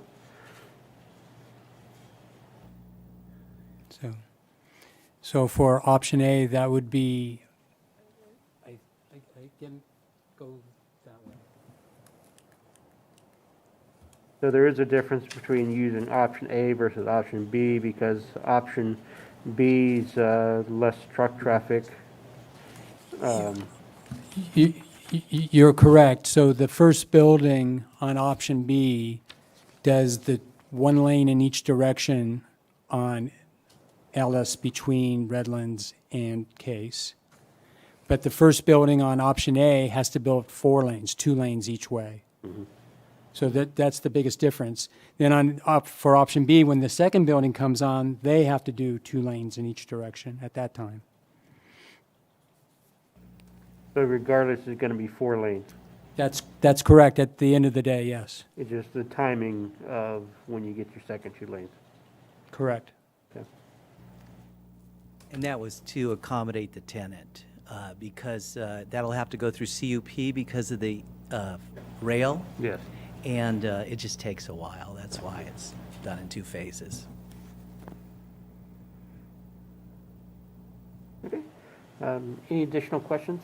No. No. All right. Thank you very much. I just want to take a minute to thank the staff. They've worked so hard. We've had so many meetings on planning, on engineering side. They've done just a great job for the city. They represent you very well. And I want to thank Lou. He has really done a yeoman's job to support feeding the community, the seniors. He's been out here working with the city staff, and it really chokes me up how much work he's done. But thank you, Lou. Thank you. Our staff is here to answer any other questions. All right. Thank you. Just to get back to the Plan Commission, I just did want to note that there was a letter that was passed out from Laguna, who sent the letter was sent yesterday. They're in support of the project. They have an agreement with IDI. Maybe it's being passed out right now, but they just wanted to write a letter to say that they're in support of the project. Okay.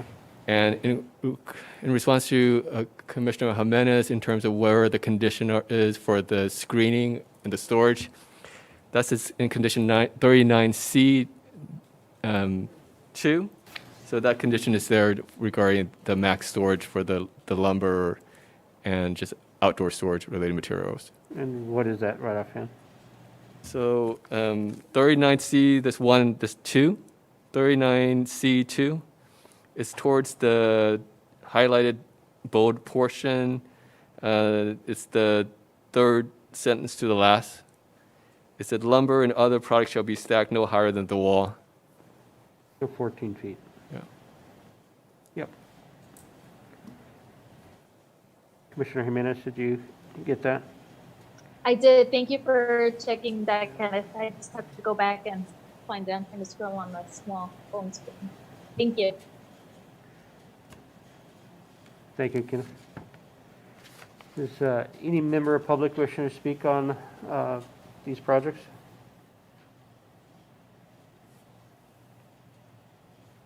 We don't have cards, right? No. Seeing none, we'll go ahead and close public comments and bring it to the commissioners' discussion. Commissioner Perez? I have nothing to add. Thank you, sir. Commissioner Hernandez? No comments on my end. Thank you. Commissioner Jimenez? No comments on my end. Thank you. Commissioner Hammond? No, believe it or not, no comments. It's just be shocked. I got to add one comment for Steve. The architecture is very much of an upgrade from what it was 10 years ago, so I appreciate that very much. And I'm glad it is actually going to be a LEED silver building. Whether you're going to go for actual certification or not, it's very appreciative that it's at least achieving that goal. Thank you very much. You don't have any real additional comments. I should say. Yeah, I do also want to thank the staff. You know, you do an excellent job. I know we pick on you, okay? But it's an excellent job. If we didn't pick on you, we'd think something's wrong, right? But it's an excellent job. I think it's put together well. I was here in the original one, and I'm looking at this one, and you can see the difference in years. It's just adding that extra architectural design. And it looks better. I'm not saying necessarily industrial. I know what you're going to go. But it's much better than at the time. So we kind of just rushed things through back then, but taking more time to look through it. So I appreciate staff doing it. I appreciate it. Yes, I was here originally when you guys were here. So I know. Probably here longer than most of them. But the idea is that obviously we want to, everything, there's a lot of details with this project. And you have to look at them. And that's why we're asking the questions, particularly at these intersections. Because these are major intersections. Case Road is a major issue. Being the single lane, you have a lot of traffic. Those are considerations. The railroad crossings are considerations. So that's one reason for, and thanking the engineer staff. I know just understanding the nature of this and where it is makes a lot of questions because there's a lot of traffic there and it can kind of get sometimes the rain and you have water stacked in between there, the railroad track.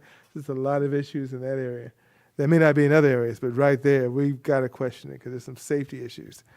Especially when you get to that Mapes Road and you turn off the freeway there, that's really a consideration because they're stacked up there and you don't want to be stacked on the rail track. Well, they're stacked on the tracks. So those are issues that we have to look at. But the specific plans in general, some of these go back 28 years, long before I was on this thing. Obviously, a lot of modifications and things that were talked about then and the type of things that were talked about then we're discussed now. That's why we're seeing a lot of amendments, a lot of things coming. Even 10 years ago, changes. So a lot of things, e-commerce wasn't even a word back then. Fulfillment centers today was just a warehouse back then. So I appreciate, the upgrade. And with that, Thank you. If no further comment, does somebody wish to make a recommendation for both A and B? Well, actually, Chair, can we consider each independently? I believe we can. I would like to. Yep. So if we can at first make a recommendation or get a nomination for approval for option A. Mr. Chair, if I may. Yes, sir. Just to clarify, the motion for approval, or not, I'm sorry, not approval, recommendation to the City Council, that's the first motion that you're asking for is a motion to recommend the City Council approve option A only. Correct. Okay. So that hasn't So been. far, potentially. The motion has been made yet, yes. Yes. So may we have a motion for recommendation of approval for option A? I so motion. Thank you, sir. Commissioner Perez? Second. Hernandez. Got a second from Commissioner Hernandez. Commissioner Perez, Nay. Commissioner Jimenez, No. I didn't hear. I'm sorry, can I clarify? What are we voting on exactly? Because on my end, I didn't get it all. Are we voting on recommending only option A at this point? That is correct. So my vote right now is whether I recommend A or not, right? That is correct. Okay, then I vote no. Thank you. Commissioner Hernandez, Yes. Vice Chair Hammond, No. Chair Shively. No. With a vote of 4 no and 1 yes, this motion is denied. Thank you. The second is to recommend approval to council for option B. I We have so, a motion, please. I so motion. Thank you. We have a motion from Commissioner Perez. And we have a second from Vice Chair Hammond. Expediency. Commissioner Perez, Yay. Commissioner Jimenez, Yes? Commissioner Hernandez, Yes. Vice Chair Hammond, Yes. Chair Shively. Yes. With a vote of 5 yes, this motion passes. Thank you.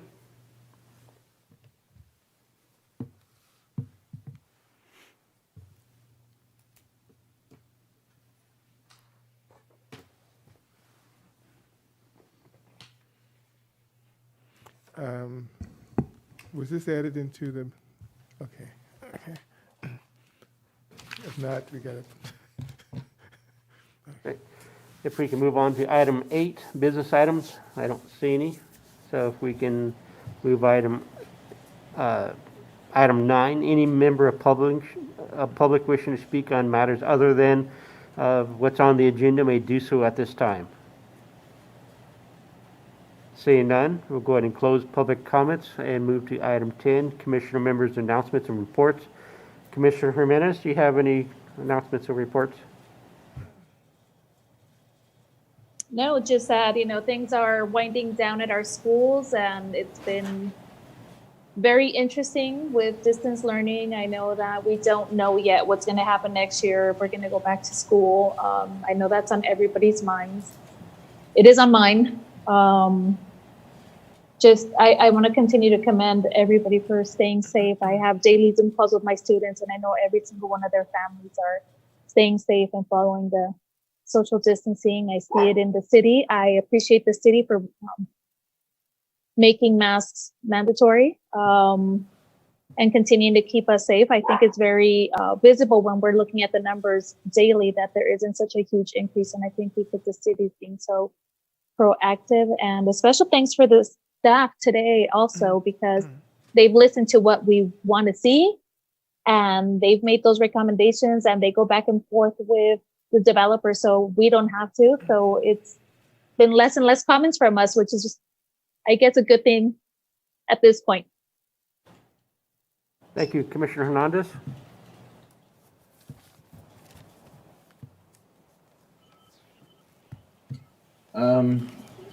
Nothing major report. Same thing. I've been, working remotely.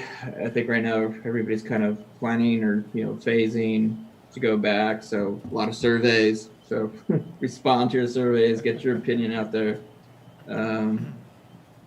Same thing with census. Respond to that, or they'll come knock on your door in a couple of months to get more information. But that's all I got to report. Thank you. Commissioner Perez? Sure. Well, I'll just do my obligatory show-off post that I'm glad that everyone's wearing a mask this meeting, not just me, like I was last time. I'd also like to report that Riverside County Parks and Open Space District has opened the vast majority of our hiking trails and camping facilities. We are currently allowing RV and hardside camping at our campgrounds. Hiking trails are open. I manage the Idlewild Nature Center, and I invite my fellow commissioner, city staff, and members of the public to come visit the Idlewild Nature Center. Our hiking trails are second to none. Santa Rosa Plateau has also opened hiking trails. The Sylvan Meadow hiking trails are available for public use as well. I'm really proud to be able to offer the public an opportunity to engage in recreational activities when a lot of other avenues are currently closed. Riverside County Parks is doing a great job keeping our facilities open that the public might come in contact with. We've definitely upped the amount of cleaning that our restroom facilities undertake to combat COVID, but generally, all in all, it is very safe to enjoy the outdoors.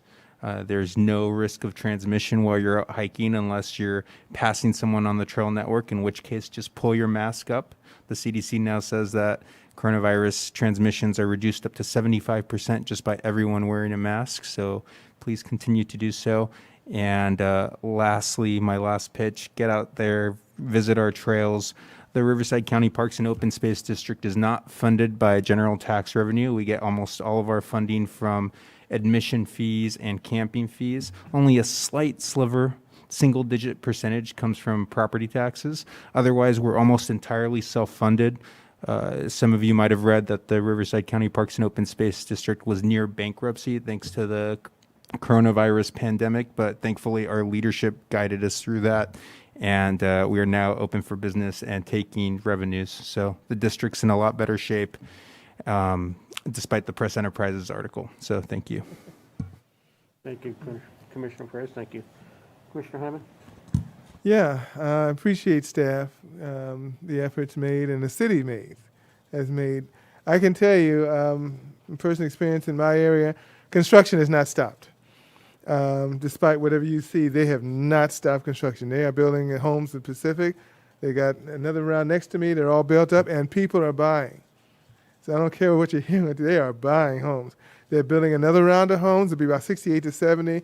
They're building north of me. They're building west of me. They're building south of me. The school district over there, oh gosh, what is that? The Innovative School is building over there. I guess they're taking the time to do their building. Even the CMI is building. So hats off to construction workers who wear their masks most of the time. And City of Paris, they've constantly been buying local. So go to El Pollo Loco or these places to buy local, and they're all following guidelines. They're very good about it. So you really haven't had any issues with people arguing in line, and Home Depot's a little crazy. But I think I've made a fortune for Home Depot. But the idea is that they are complying here as best they can, and I think it's really be commended, not only staff, but the City of Paris. And I appreciate the projects, and I don't know, it's been a long time since we met. It's good to see the faces. Well, most of the face anyway. But it's good to be back together again, and hopefully things will start getting on board. But I appreciate all the efforts that are made, as we get towards the summer. And like I say, the positive thing, these things are still happening. People are moving in. They're moving in next to my house. Look at the street lights have come under the, I like to bug these people too, because they should know better. Siemens trucks are going out, and if they haven't, they are going to change your light bulbs. So they have one guy, a truck, he goes up, it's now under Siemens. I don't know if we call Siemens, but it's under Siemens. And that's the ones that do the solar lighting. Years ago, they did solar lighting, they still do it. But now Siemens has put the numbers on the light posts. So if they go out or they crash, blame the city, but call Siemens. Right? But Siemens is out there, and they have an actual number. And I've done like 10 or 11 or 12 different phone calls. And they get tired of me, the SCE. I don't want to call them anymore. So if I call Siemens, they'll actually come out and just do the bulb. Now they're white lights, they're not amber. So they're white lights, the streets are much brighter. You'll watch the crime goes down. The brighter the streets, the more you can walk at night, the more you can do these things. Somebody had a good idea to put those LED bulbs that are bright, not amber, where they do your creepy movie, some sci-fi horror. Really hats off to the city for that. So I'm assuming we call Siemens and not the city, right? Okay. So we'll have to get that number from Public Works. Well, yeah, Public Works maintains the streetlights, Okay. and they have their own contractors to fix Okay. it. And Public Works, I did call, and they said, don't call me anymore. No, Public Works, very nice, very professional people, and I appreciate it. Just let you know, it's now Siemens, and I saw the truck, and I saw the guy put the bulb in. And they're fast. They don't waste time. They just put them in. So appreciate that. So a lot of good things. I'm just saying there's a lot of good things going on. Like you said, the park's opening. I'm not sure about Lake Paris. I don't know if Lake Paris is open or not, but if anything, it would just be boating and something where you would, okay. And, yeah. So good things happening, just to follow up on these. Thank you, and thank you very much for staff. I know all the efforts you put forward, being an architect, what headaches we have to work with staff as well, and it's definitely pull and tug and give and take for each side of us. So I appreciate working with these much tougher projects to get what you guys want and for the owners to get what they want as well. So it's definitely it's a challenge for both parties. So I appreciate what goes on that.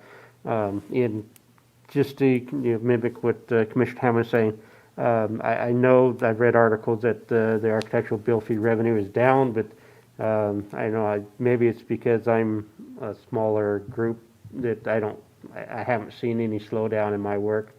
I've seen more work now than, it just keeps coming in. Every time I finish one project, I get two more. So it's a good thing that it keeps going, but I hope it continues.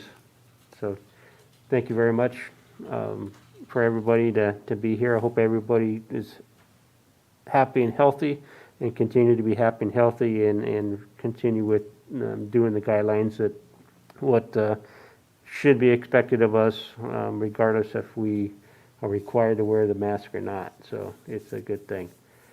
So move to item 11, the Director of Development Services announcements.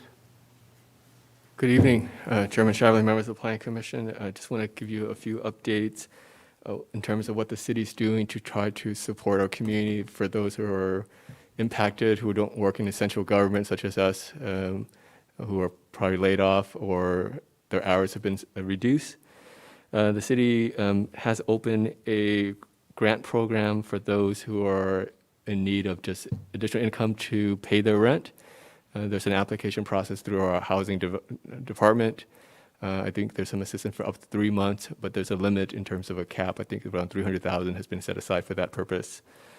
Also for our commercial tenant, those are small business that can't open or have been required to shut down for the last 2 months or so. There is a program out there that gives assistance up to $10,000. And so that program is up and going. I think we have about 20 applications. So we're trying to support those who have been impacted by this COVID-19 situation. Another update is staff has been working with SCAG. There was a grant program for what we call an active transportation plan. I know that we already have a trails plan, but there's another program called an active transportation plan to encourage multimodal transportation, such as cycling, and things of that nature. We're working on that. You should be getting an email. I'll probably be sending an email in the next couple of weeks asking for your participation. We just need to get the word out. I know that you guys are involved in the community, and I think I just realized that you're a good resource to get the word out and for people to participate, or you participate yourself in commenting on our transportation plan in terms of where we should put our bikes. The purpose of that plan is so that when there's grant funding that's available, we can go pursue these grants so that we can build out our trail system or cycling system throughout the city. So just want to let you know that that is in process, and I will send you an email next couple of weeks to ask your assistance in commenting on the project or even getting feedback from those who know or you communicate with during the weeks and years at the city. The last thing is just in regards to scheduling for the next planning commission. I think we'll have one on July 1st is the plan right now, unless something comes up. But just for your scheduling purpose, it'll be July 1st, just before July 4th weekend. So just put that on your calendar. That's the plan at this point. That concludes my announcement for the director's board. Thank you. We move to item 12, adjournment. Motions? I think we're good. Anybody. We got a motion from Perez and a second from Hammond. I so motion. Thank you. Second, Hammond. Okay.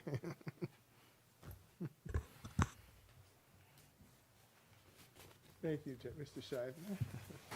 Thank you. Nice seeing you all. Hey, hang in there. I'm trying. Nice seeing you all. Have a nice night.